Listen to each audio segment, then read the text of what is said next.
Hi friends, welcome to foodies byte. இன்னைக்கு Sunday special என்னன்னு பார்த்தீங்கன்னா, காலையில் பிரேக்ஃபாஸ்ட் தான். தேங்காய் பால் புலாவ் தான் செஞ்சுருக்கேன், வெஜிடபிள் புலாவ். என்னோட சேனலுக்கு ஃபஸ்ட் டைம் விசிட் பண்ணுறீங்கன்னா சப்ஸ்கிரைப் பண்ணிட்டு பாருங்கள். பக்கத்தில் இருக்கிற பெல் ஐக்கனை கிளிக் பண்ணுங்கள். அப்போ தான் நான் போடுற புது புது வீடியோ உங்களுக்கு நோட்டிஃபிகேஷனாக வரும். வாங்க வீடியோக்குள்ளே போகலாம்.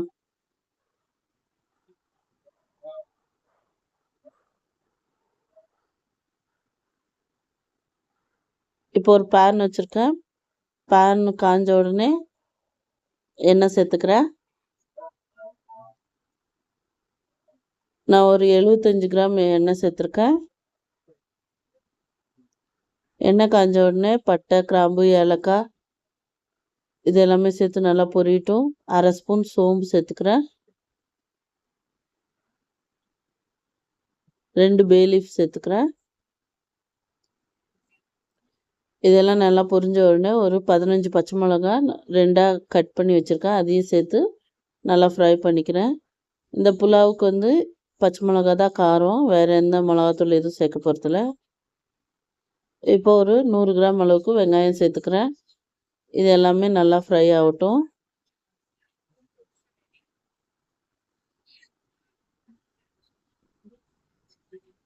இந்த மாதிரி கண்ணாடி பதம் வர வரைக்கும் ஃப்ரை பண்ணிக்கணும். இப்போது 150 கிராம் கேரட் சேர்த்துக்கிறேன். 150 கிராம் பீன்ஸ். இது ரெண்டும் நல்லா மிக்ஸ் பண்ணி விட்டுக்கிறேன்.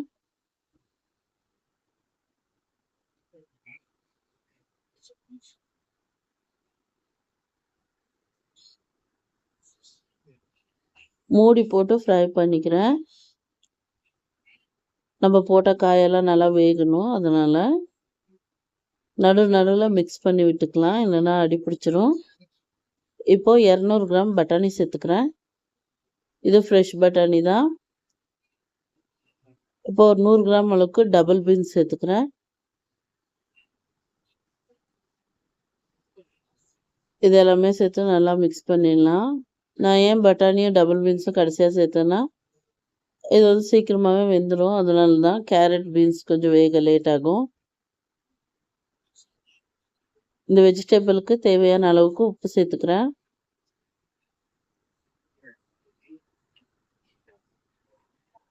உப்பு சேர்த்து நல்லா மிக்ஸ் பண்ணி விட்டுடலாம்.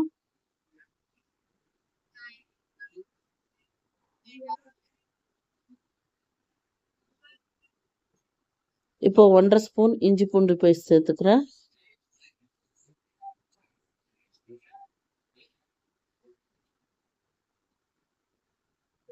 இதுவும் நல்லா பச்சை வாசனை போகணும், அந்த அளவுக்கு ஃப்ரை பண்ணிடலாம்.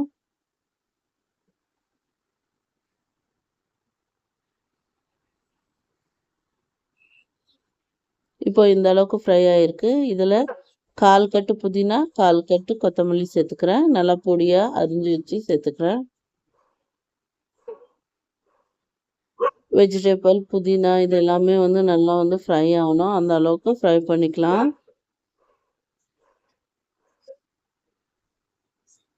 பாருங்கள், இந்த அளவுக்கு நல்லா பச்சை வாசனை போய் ஃப்ரை ஆகிடுச்சு.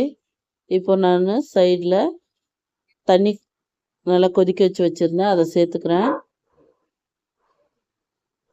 நான் ரைஸு படியால் 1.5 படி ரைஸ் எடுக்கிறேன், அதுக்கு 3 படி தண்ணி சேர்க்கணும். 1.5 படி தண்ணி சேர்த்துருக்கேன். 1 படி அளவுக்கு பால் சேர்த்துக்கிறேன். இது தேங்காய் பால், நல்ல திக்கான பால் எடுத்திருக்கேன்.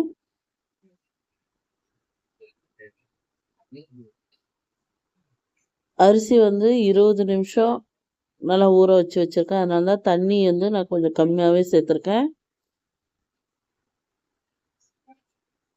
இப்போ இதுக்கு தேவையான அளவுக்கு உப்பு சேர்த்து நல்லா கொதிக்கட்டும். நான் இந்த படியால் தான் எடுத்தேன்.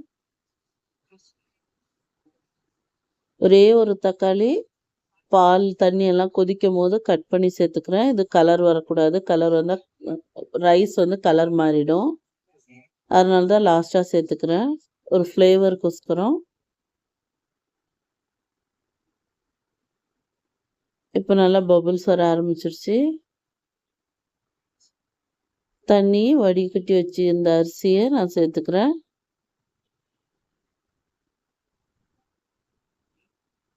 இப்போ நல்லா மிக்ஸ் பண்ணி விட்டுறேன். நான் எடுத்திருக்கிற ரைஸ்க்கு வந்துட்டு ஒரு பாவுக்கு 1.25 பாவு தண்ணினா போதும். அதனால தான் நான் 2.5 படி வந்து தண்ணி பால் சொன்னேன், 3 சொல்லலை நான். ஏன்னா ரைஸ் வந்து சீக்கிரம் குழஞ்சிடும், அதனால தான்.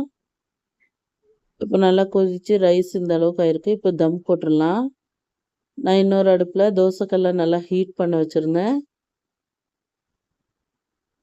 அது மேலே இந்த பாத்திரத்தை வச்சு 25 மினிட்ஸ் மீடியம் ஃப்ளேமில் தம் போடுறேன்.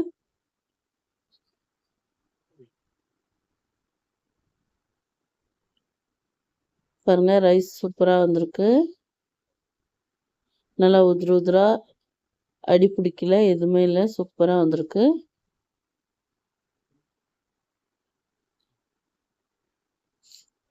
இது திருப்பி இன்னொரு வாட்டி கிளறி விட்டுக்கிறேன்.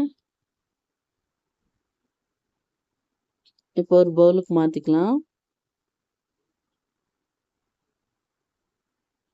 இந்த ரெசிபி நீங்களும் செஞ்சு பாருங்கள், எப்படி இருக்குன்னு சொல்லுங்கள். லைக் பண்ணுங்கள், ஷேர் பண்ணுங்கள், சப்ஸ்கிரைப் பண்ணுங்கள். தேங்க்யூ ஃபார் வாட்சிங். பாய்.